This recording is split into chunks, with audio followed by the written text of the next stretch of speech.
आदमी ने अचानक महसूस किया कि उसके पीछे खतरा है, इसलिए वह सीधे जमीन पर लेट गया और मरे होने का नाटक किया। तभी एक व्यक्ति धीरे धीरे अदृश्यता मोड़ से बाहर आया और आसपास के जीवों को स्कैन करना शुरू किया, लेकिन उसे कोई जीवित शिकार नहीं मिला। हालांकि उसने जमीन पर खून के निशान का पीछा करते हुए उस आदमी को ढूंढ लिया। गाड़ी वाले भाई इतना डर गए कि एक सांस भी नहीं ले सके। सौभाग्य से शिकारी ने उनकी गर्मी का पता नहीं लगाया, लेकिन वह निश्चिंत नहीं थे और चारों ओर देखते रहे। खतरा न होने की पुष्टि करने के बाद टर्मिनेटर यहाँ से जाने की तैयारी कर रहा था, लेकिन उसने गलती से हुज्जे को कुचल दिया।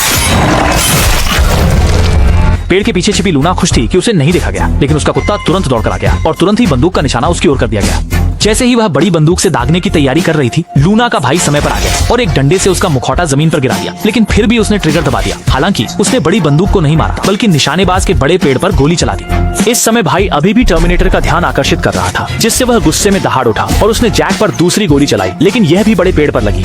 जैसे ही टर्मिनेटर ने तीसरी गोली चलाई, मास्क ने अचानक इंफ्रारेड लॉक बंद कर दिया और यह सब लूना ने देखा। असल में टर्मिनेटर का हथियार केवल इंफ्रारेड से लक्षित स्थान पर ही मार सकता था, लेकिन इस समय उसने जमीन से मास्क उठाकर फिर से पहन लिया। दूर से जैक ने तुरंत उस पर एक तीर चलाया, लेकिन उसने उसे ढाल से रोक दिया। इस मौके का फायदा उठाते हुए लूना तुरंत बाहर आई और सीधे आयरन बेल्ट पर ट्रिगर दबाना शुरू कर दिया, लेकिन चूंकि उसने पहली बार पिस्तौल का उपयोग किया, गोली नहीं चली। मजबूरन उसे ध्यान आकर्षित करने के लिए एक गुस्से भरी चीख निकालनी पड़ी। इस मौके का फायदा उठाते हुए जैक ने भाला उठाया, छलांग लगाई और सीधे ही रक्तपिपासु के कंधे को भेद दिया। जमीन पर उतरने के बाद उसने फिर से उस पर एक वार किया, लेकिन ये चोट आयरन ब्लड के लिए कुछ भी नहीं थी। जब तक सिर पर नहीं लगी तब तक कोई बात नहीं। इसी समय लूना पिस्तौल में बारूद डाल रही थी। नाराज जैक फिर से आयरन ब्लड के साथ उलझ गया, लेकिन एक तीर से आयरन ब्लड को मारने के बाद उसने अदृश्य मोड चालू कर दिया। जब दोनों लोग आयरन ब्लड को खोज रहे थे, जैक को लगा कि वह उसके ठीक पीछे है। क्या बात है? तो मैं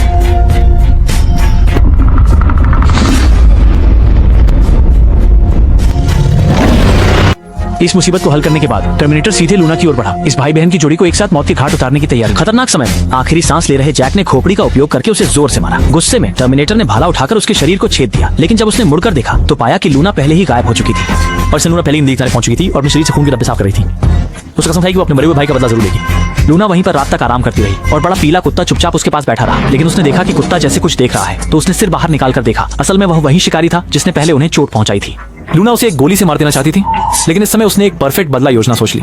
इसके बाद लूना दौड़कर आगे आई और सीधे पत्थर से उसे बेहोश कर दिया। जब दाढ़ी वाला व्यक्ति जागा तो उसने पाया कि उसकी एक टांग पहले ही काट दी गई थी। असल में लूना उसका खून बहाकर उसे लोहे के योद्धा को फंसाने के लिए इस्तेमाल करना चाहती थी। फिर उसने एक ऐसी जड़ी बूटी उठाई जो शरीर के तापमान को कम कर सकती है, ताकि वह रक्त पिपासु के थर्मल इमेजिंग से बच सके। लेकिन इस समय दाढ़ी वाले को न जाने कहां से एक शिकार की बंदूक मिल गई, लेकिन उसमें बिल्कुल भी गोलियां नहीं थी। असल में शिकार की बंदूक लूना ने जानबूझकर उसे दी थी, क्योंकि लोहे का योद्धा केवल उन जीवों को मारता है जो उसके लिए खतरा है। पहुंच चली, ट्रक के निशान का पीछा करते हुए आयरन ब्लड पहुंच गया। बंदूकधारी दाढ़ी वाले व्यक्ति का सामना करते हुए ट्राइबल योद्धा ने सीधे अपनी कमर से भाला निकाला, फिर हाथ उठाकर वार किया। बड़े दाढ़ी वाले का सिर तुरंत धड़ से अलग हो गया। इसके बाद रक्त पिपासु योद्धा झुककर तरबूज उठाने लगा, उसे अपनी जीत की ट्रॉफी बनाने के लिए, लेकिन उसने बिल्कुल भी ध्यान नहीं दिया कि लूना वहीं पर थी पीछे, और उसने बिना हिचकिचाए गोली चला दी, जिससे उसका मुखौटा गिर गया। लूना ने जल्दी से मुखौटा उठाया और फिर घबराकर जंगल की गहराई में भाग गई। गुस्से में भरे हुए टर्मिनेटर ने गर्जना शुरू कर दिया।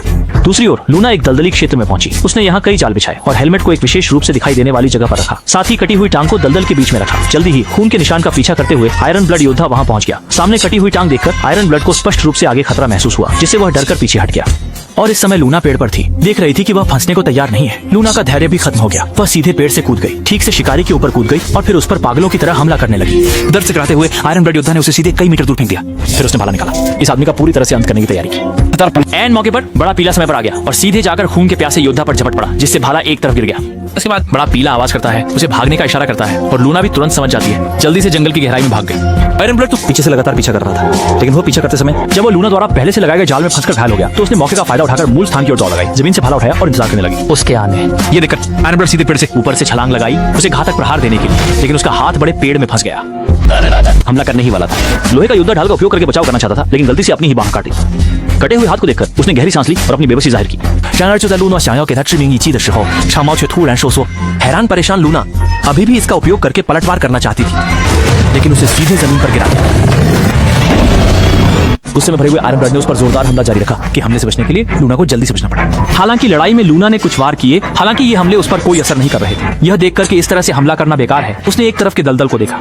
एक विचार आया, वह तेजी से दलदल की ओर भागा, लेकिन उसे आयरन ब्लड ने पकड़ लिया और फिर उसे जोर से जमीन पर पटक दिया।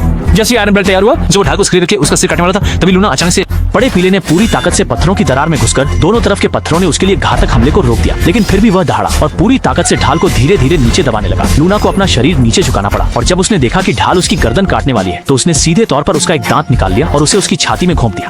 दर्द से कराते हुए आयरन ब्लड ने तुरंत ढाल निकाल ली और मौके का फायदा उठाकर लूना ने खुद को बाहर निकाला और फिर से दूरी बना ली। एक लड़की द्वारा इस तरह से घुमाया जाना एक टाई शेचांग लाओ के रूप में उसके लिए ये एक बहुत बड़ी शर्मिंदगी है। इस समय लूना ने देखा कि पास में बड़ा पीला कुत्ता उसके इशारे का इंतजार कर रहा है, तो उसने बड़े पीले कुत्ते को पुकारा और कुत्ता तुरंत समझ गया।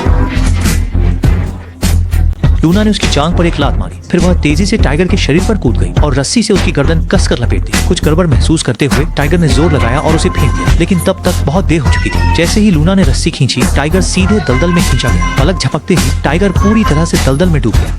हालांकि जब लूना ने सोचा कि उसने उसे मार दिया है, तो आयरन ब्लड वॉरियर धीरे धीरे दलदल से उभरा है। लेकिन लूना बिल्कुल भी घबराई नहीं, बल्कि वह लगातार उसे फायर करने के लिए कह रही थी। यहीं तक, अब और नहीं, बस इतना ही।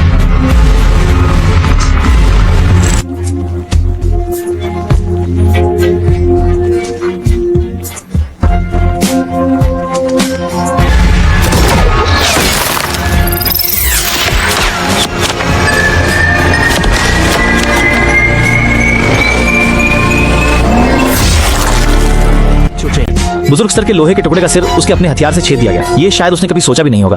और लूना ने आखिरकार अपने भाई का बदला ले लिया। अंत में वह बड़े पीले के साथ आयरन ब्लड का मोबाइल लेकर कबीले में वापस आ गई। यह दर्शाता है कि उसने अपनी वयस्कता की परीक्षा पूरी कर ली। यह दर्शाता है कि लूना ने मरे हुए कबीले के लोगों का बदला ले लिया। उसकी माँ चेन भी संतोषजनक मुस्कान दिखा रहा था। अंत में लूनुओं को सबसे बहादुर कोमांची व्यक्ति के रूप में परिभाषित किया गया।